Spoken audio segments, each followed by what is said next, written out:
this is what a digitally transformed organization looks like. They're connected, they're fully integrated, they're fully informed in real time, they know current state, future state, they predict the future, they recommend how to mitigate bad outcomes, and they execute. What's the ROI on that?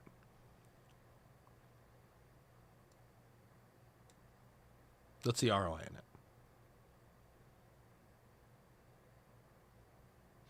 Could our client have predicted their stock price increase simply based on that initial, and when they were initially going to spend that $1.6 million to connect, collect, store, and analyze everything?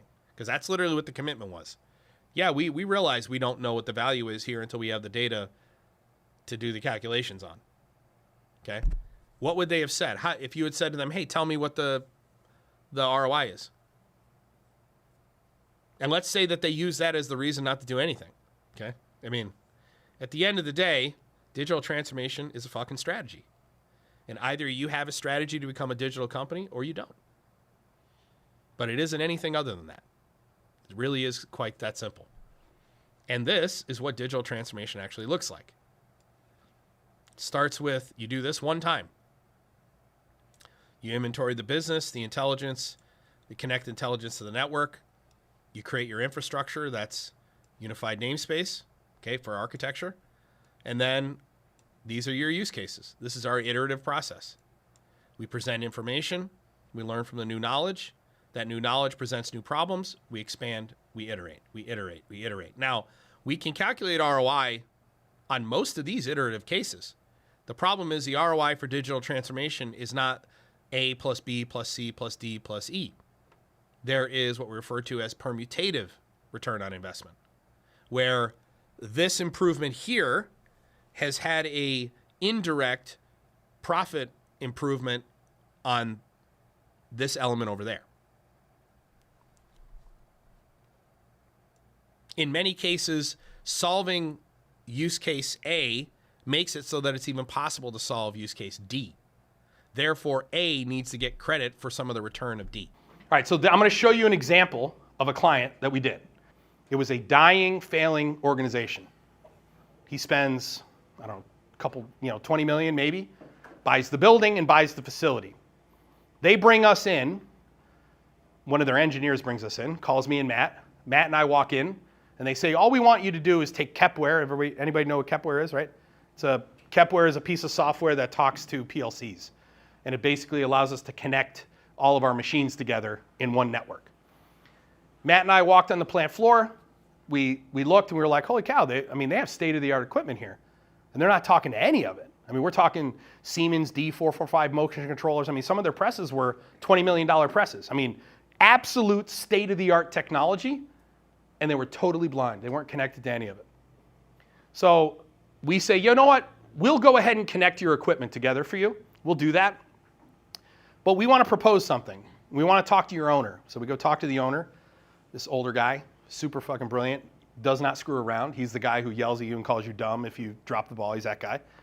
And I said, you know what I want you to do here? I'm going to ask you a favor. You have a $25 million printing press over there, and there is more value in the data in that press than you could possibly imagine. So what I want you to do is I want you to give me permission to connect to that machine and do whatever I want to it. I'll pay for it myself.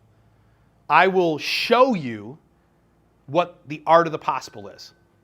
It'll take 12 weeks. It'll probably cost $25,000 to $40,000. I'll pay for it.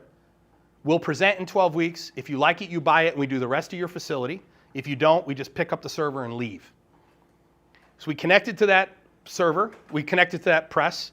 We connected to a database that was on that press that they didn't know about. We connected to their shop floor system, which was like a homebrew SQL backend thing where they scanned barcodes. And after 12 weeks, we came back and we revealed to them just how inefficiently their facility was operating. There were 4 operators that ran on that machine. We never talked to any of those operators. But the first thing that we did, we said, this is what the data has revealed to us. This girl right here is your best operator, and it's not even close. This guy right here is your second best operator. He's pretty good. This third guy has no idea what he's doing. And this fourth guy is your rogue guy. This guy, his name was Hector. And they said, did you go talk to them? And we said, no. The data revealed that to us. They already knew that through their personalities, but we proved it with digital data, the efficacy of each operator. Number two, we showed them by connecting all this data together that none of their operators, they run hundreds and hundreds of products, or thousands of products actually. And they may run a product, they may print a product in April of 2022 and not run it again for 18 months. We were able to connect together all the data on that press and show them that now this one product they had run 60 times over a 2-year window. They never once set the machine up the same way twice. The web tensions were never set the same way twice. The tunnel temperatures were never set the same way twice. Out of 60 production runs. So what we did was, this is their journey, a 2-year journey.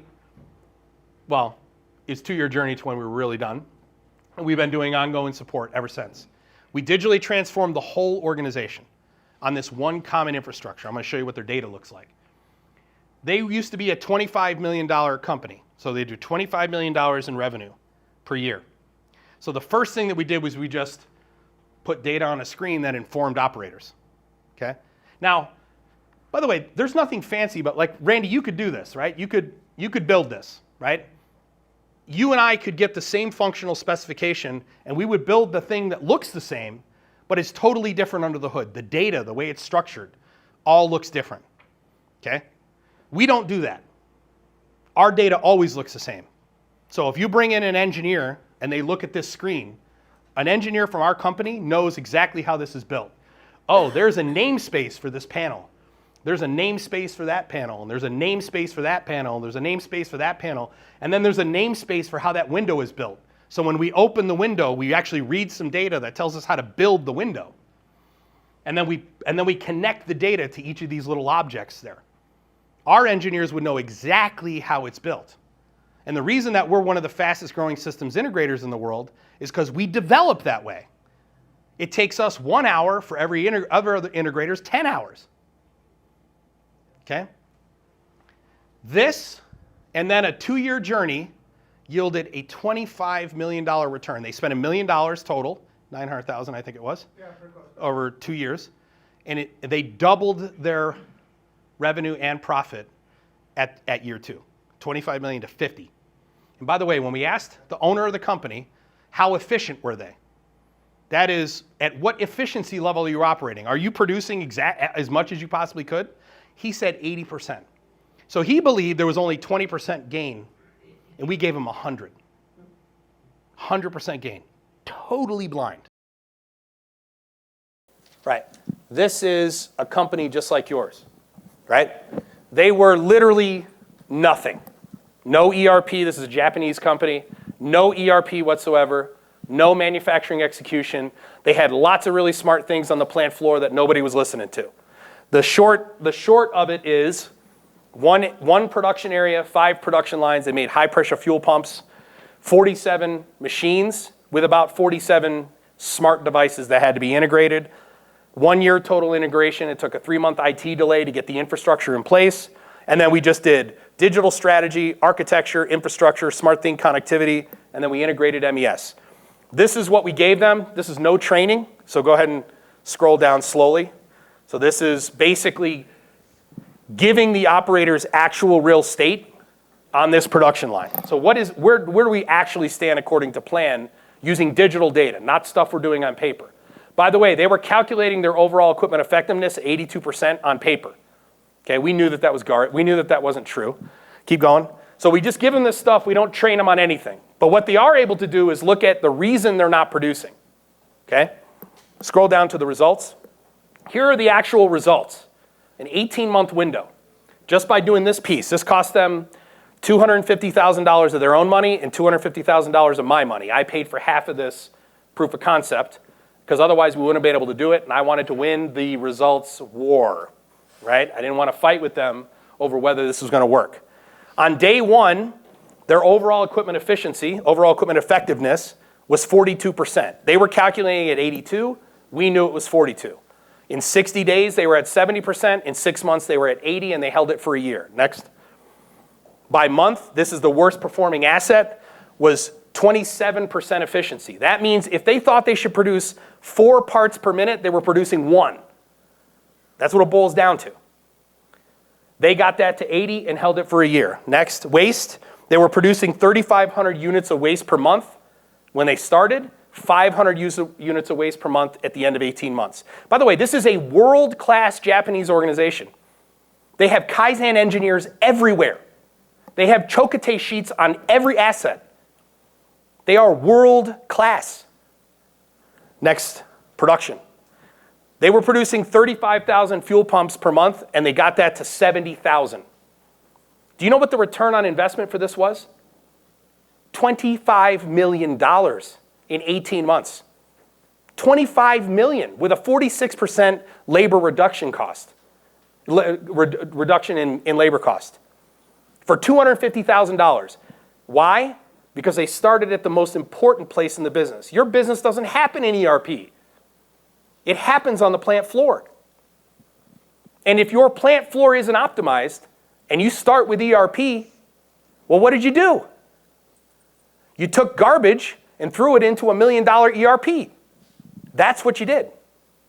So no, don't start with ERP. You can do it in parallel, but it isn't going to be driven from ERP. Those are real, tangible, brass tacks. They took that $25 million and they digitally transformed all of North America